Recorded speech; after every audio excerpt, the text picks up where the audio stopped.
Hello guys, இன்னைக்கு நம்ம வீடியோவில் என்ன பார்க்க போகிறோம்னா லிஃபோ மெத்தடில் 58th சம் எப்படி போடுறது அப்படின்னு தான் பார்க்க போகிறோம். சரியா? ஓகே, நம்ம ஃபர்ஸ்ட் கொஸ்டின் படிச்சிடலாம். The receipt side of the stores ledger account shows the following particulars. So ரெசிப்ட்ஸில் வந்துட்டு 5 டிரான்சாக்ஷன்ஸ் கொடுத்துருக்காங்க. 5th Jan, 12th Jan, 20th Jan and 25th Jan. Issue of மெட்டீரியல்ஸ்ன்னு சொல்லிட்டு அதில் 6 டிரான்சாக்ஷன் கொடுத்துருக்காங்க. 4th Jan, 10th Jan, 15th Jan, 19th Jan, 26th Jan and 30th Jan. இப்போ நம்ம ஒரு டிரான்சாக்ஷனாக என்டர் பண்ணலாம். ஓகேவா? ஸோ அதுக்கு முன்னாடி நம்ம வந்துட்டு நம்மளுடைய ஃபார்மேட்டை போட்டுக்கலாம். Date, particulars, receipts, issues, balances. அப்புறம் ரெசிப்ட்ஸில் வந்துட்டு 3 காலம் வரும். Quantity, rate, amount. இஷ்யூஸில் 3 காலம். Quantity, rate, amount. பேலன்சஸில் 3 காலம். Quantity, rate, amount. இப்போ நம்ம ஒரு டிரான்சாக்ஷனாக என்டர் பண்ணலாம். ஃபர்ஸ்ட் பாருங்க, 1st January opening balance 500 units at 4 rupees per unit. So நம்ம 1st January ஓப்பனிங் பேலன்ஸ் எவ்வளோ? 500 யூனிட்ஸ். அதை வந்து நம்ம டேரெக்டாக இதில் போட்டுருவோம், பேலன்ஸ் காலமில் போட்டுருவோம். பிகாஸ் அது ஓப்பனிங் பேலன்ஸ், ஸோ டேரெக்டாக பேலன்ஸ் காலமில் போட்டாச்சு. அடுத்து பாருங்க, இஷ்யூஸில் வந்துட்டு January 4 200 units issued. So 4th January material requisition note number எவ்வளோ யூனிட்ஸ் இஷ்யூ பண்ணுறாங்க? 200 யூனிட்ஸ் இஷ்யூ பண்ணுறாங்க. ஸோ இஷ்யூஸ் காலமில் 200 யூனிட்ஸ் அட் 4 rupees. இது வந்துட்டு நம்ம இந்த பேலன்சஸ் இருக்கு இல்லையா, ஓப்பனிங் பேலன்ஸ் 500 இருந்துச்சுல்ல, இந்த 500ல இருந்து நம்ம 200 யூனிட்ஸ் இஷ்யூ பண்ணிடுவோம். ஓகேவா? 200 அட் $4 per unit, 800. அடுத்தது பாருங்க, 5th January received from vendor. Received from வெண்டார்னா நம்ம பர்ச்சேஸ் பண்ணியிருக்கோம் வெண்டார் கிட்ட, ஸோ அதை வந்துட்டு நம்ம குட்ஸை ரிசீவ் பண்ணுவோம். So 200 units at 4.25 rupees per unit.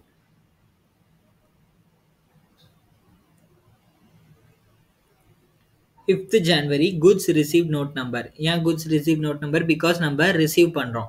So எவ்வளோ ரிசீவ் பண்ணுறோம்? 200 யூனிட்ஸ் ரிசீவ் பண்ணுறோம். So 200 units at 4.25 units, 25 rupees per unit. So டோட்டலாக 850.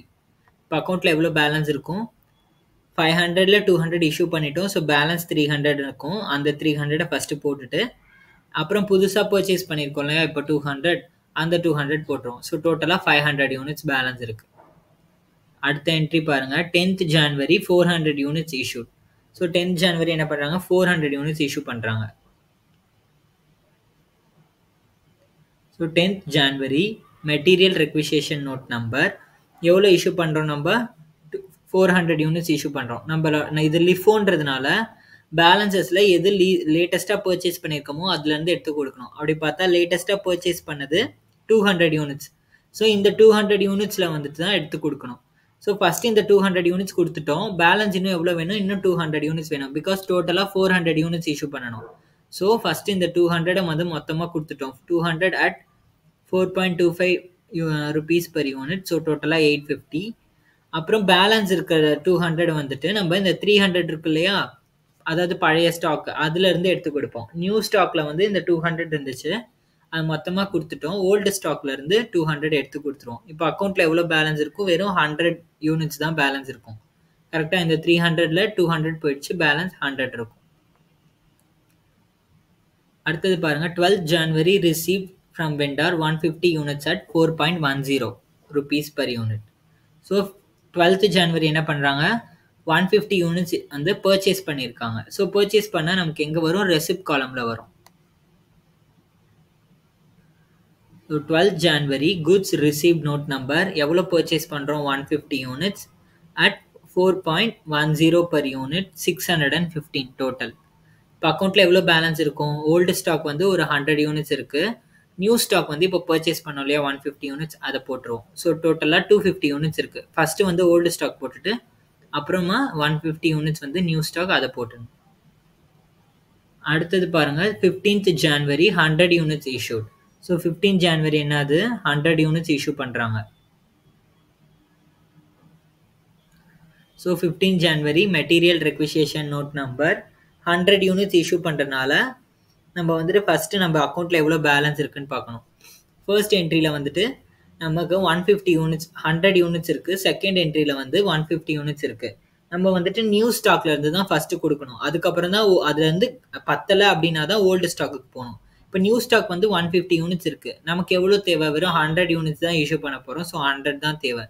ஸோ இந்த 150லேருந்து நம்ம டேரெக்டாக 100 யூனிட்ஸ் இஷ்யூ பண்ணிவிடுவோம். 150லேருந்து 100 இஷ்யூ பண்ணிட்டோம்னா பேலன்ஸ் வந்துட்டு 50 இருக்கும். அதை வந்து போட்டுருவோம். அதுக்கு முன்னாடி நம்ம ஓல்டு ஸ்டாக் இருக்கு இல்லையா, இது வந்துட்டு ஃபஸ்ட்டு போட்டுட்டு அதுக்கப்புறம் தான் இந்த பேலன்ஸ் இருக்க 50யை போடணும். பிகாஸ் ஓல்டு ஸ்டாக் தான் ஃபஸ்ட்டு வரும், அதுக்கப்புறம் தான் புதுசாக பர்ச்சேஸ் பண்ண ஸ்டாக் வரும். ஸோ டோட்டலாக இப்போ எவ்வளோ இருக்குது? 150 யூனிட்ஸ் வந்துட்டு பேலன்ஸ் இருக்குது. 250 இருந்துச்சு, அதில் 100 வந்துட்டு இஷ்யூ பண்ணிட்டோம். பேலன்ஸ் வந்து 150 இருக்கும். ஓகேவா? அடுத்தது 19 ஜனவரி அகைன் 100 யூனிட்ஸ் இஷ்யூட். ஸோ 19 ஜனவரி என்ன பண்ணுறாங்க? அகைன் 100 யூனிட்ஸ் இஷ்யூ பண்ணுறாங்க. ஸோ 19 ஜனவரி மெட்டீரியல் ரெக்விசிஷன் நோட் நம்பர், நம்ம அக்கௌண்ட்டில் எவ்வளோ பேலன்ஸ் இருக்குன்னு பார்க்கணும். ஃபஸ்ட்டு நியூ ஸ்டாக் வந்து 50 யூனிட்ஸ் இருக்குது. 150 இருந்துச்சு போன வாட்டி. 15th ஜனவரி 100 அதில் இஷ்யூ பண்ணிட்டோம். ஸோ பேலன்ஸ் நியூ ஸ்டாக் வந்து 50 இருக்குது. ஓல்டு ஸ்டாக் வந்து 100 அது அப்படியே இருக்குது. இப்போ நம்ம இந்த ஃபஸ்ட்டு இந்த நியூ ஸ்டாக் இருக்கு இல்லையா, இந்த நியூ ஸ்டாக்கை ஃபஸ்ட்டு இஷ்யூ பண்ணிட்டு தான் ஓல்டு ஸ்டாக்கில் கையை வைக்கணும்.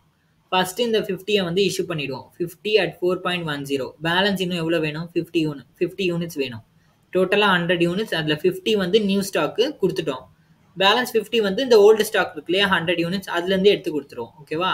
50 at 4 rupees per unit, 200 டோட்டலாக. இப்போ அக்கௌண்ட்டில் எவ்வளோ பேலன்ஸ் இருக்கும்? 100ல் 50 போயிடுச்சுன்னா பேலன்ஸ் 50 இருக்கும். 50 யூனிட்ஸ் at $4 per unit, 200. அடுத்தது பாருங்க, 20th January received from vendor 300 units at 4.50 per unit. 20th January goods received note number, ஏன்னா நம்ம ரிசீவ் பண்ணுறோம் இல்லையா, ஸோ அதனால் goods received note number எவ்வளோ ரிசீவ் பண்ணுறோம்? 300 யூனிட்ஸ் ரிசீவ் பண்ணுறோம். So 300 units at $4.5 rupees per unit. டோட்டலாக எவ்வளோ ஆச்சு? 1350. இப்போ அக்கௌண்ட்டில் எவ்வளோ பேலன்ஸ் இருக்கும்? ஓல்டு ஸ்டாக் ஆல்ரெடி ஒரு 50 யூனிட்ஸ் இருக்குது. நியூ ஸ்டாக் வந்துட்டு ஒரு 300 யூனிட்ஸ் இருக்குது. டோட்டலாக 350 யூனிட்ஸ் இருக்குது. கரெக்டாக? ஓல்டு ஸ்டாக் 50 ஏற்கனவே இருந்த பேலன்ஸ், அப்புறம் நியூ ஸ்டாக் வந்து 300 யூனிட்ஸ் இப்போ பர்ச்சேஸ் பண்ணது, அதை போட்டோன்னா டோட்டலாக நமக்கு 350 யூனிட்ஸ் வந்துடும். அடுத்தது 25th January again received from vendor 400 units.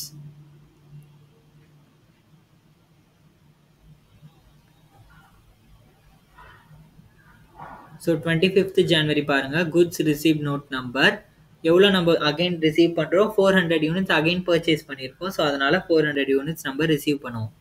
400 units at $4 per unit, sorry 4 rupees per unit, 1600. இப்போ அக்கௌண்ட் எவ்வளோ பேலன்ஸ் இருக்கும்? ஆல்ரெடி எக்ஸிஸ்டிங் பேலன்ஸ் வந்து அப்படியே கீழே வந்துடும். 50 யூனிட்ஸ், 300 யூனிட்ஸ், அப்புறம் இப்போ ரீசெண்டாக பர்ச்சேஸ் பண்ண இந்த 400 யூனிட்ஸ், டோட்டலாக 750 யூனிட்ஸ் வரும். ஃபர்ஸ்ட் என்ட்ரியில் ஓல்டு ஸ்டாக் இருக்கும் 350 யூனிட்ஸ். செகண்ட் என்ட்ரியில் வந்துட்டு அது நியூ ஸ்டாக் தான், அது இப்போது அதாவது 20th Jan பர்ச்சேஸ் பண்ணது அந்த 300 யூனிட்ஸ், அப்புறம் 25th Jan பர்ச்சேஸ் பண்ணது 400 யூனிட்ஸ். இந்த மூணும் வந்துடும். ஓகேவா? டோட்டலாக 750 யூனிட்ஸ். அடுத்தது பார்த்தீங்கன்னா 26th January 200 units issued. So 26th January என்ன பண்ணுறாங்க? 200 யூனிட்ஸ் இஷ்யூ பண்ணுறாங்க. 26th January material requisition note number எவ்வளோ இஷ்யூ பண்ணுறாங்க? 200 யூனிட்ஸ் இஷ்யூ பண்ணுறாங்க. ஃபஸ்ட்டு நம்ம அக்கௌண்ட்டில் லேட்டஸ்ட் என்ட்ரி எது வந்திருக்கு? 400 யூனிட்ஸ் வந்திருக்கு இல்லையா, இந்த 400 200 நம்ம எடுத்து கொடுத்துருவோம். பிகாஸ் ஏன்னா இது லிஃபோ இல்லையா, எது ரீசெண்டாக பர்ச்சேஸ் பண்ணியிருந்தோமோ அதுலேருந்து தான் கொடுக்கணும். ஸோ 400லேருந்து 200 கொடுத்தாச்சு நியூ ஸ்டாக்லேருந்து. இப்போ அக்கௌண்ட்டில் எவ்வளோ பேலன்ஸ் இருக்கும்? ஆல்ரெடி அந்த ஓல்டு ஸ்டாக் 50 இருக்கும். 300 யூனிட்ஸ் அது வந்து 20th January பர்ச்சேஸ் பண்ண 300 யூனிட்ஸ் அது அப்படியே இருக்கும். இந்த 400 யூனிட்ஸில் 200 வந்து நம்ம இஷ்யூ பண்ணிட்டோம். ஸோ பேலன்ஸ் 200 இருக்கும் அப்படி. ஓகேவா? அடுத்தது என்னன்னா 30th January 250 units. 30th January வந்து 250 யூனிட்ஸ் என்ன பண்ணுறாங்க? இஷ்யூ பண்ணுறாங்க. So 30th January material requisition note number எவ்வளோ இஷ்யூ பண்ணுறாங்க? 250 யூனிட்ஸ். ஸோ நம்ம லேட்டஸ்ட் என்ட்ரி அதாவது நியூ ஸ்டாக் எவ்வளோ இருக்குன்னு பார்க்கணும். 200 யூனிட்ஸ் தான் நியூ ஸ்டாக் இருக்குது. ஸோ அந்த 200 யூனிட்ஸ் மொத்தமாக இஷ்யூ பண்ணியாச்சு at 4 rupees per unit. Balance இன்னும் எவ்வளோ வேணும்? இன்னும் 50 யூனிட்ஸ் வேணும்.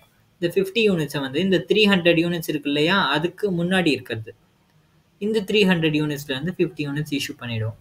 ஸோ இப்போ அக்கௌண்ட்டில் எவ்வளோ பேலன்ஸ் இருக்கும்? பழைய ஸ்டாக் ஒரு 50 அது அப்படியே இருக்கும். இந்த 300ல் 50 வந்து இஷ்யூ பண்ணிட்டோம். பேலன்ஸ் 250 வந்துடும். இந்த 200 மொத்தமாக இஷ்யூ பண்ணியாச்சு. ஸோ நில் ஆகிடும். ஓகேவா?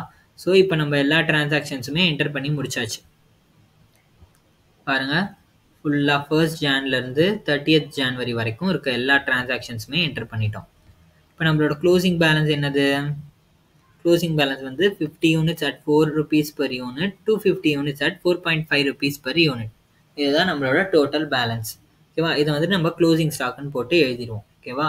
Closing stock 50 units at 4 rupees per unit, டோட்டலாக 200 rupees. 250 units at 4.50 per unit, டோட்டலாக 1125 rupees per unit. ஓகேவா? டோட்டல் போட்டோன்னா இந்த சம் ஓவர். ஓகேவா? அடுத்த வீடியோவில் நம்ம 59th சம் எப்படி போடுறது அப்படின்னு பார்க்கலாம். ஓகே, பாய்.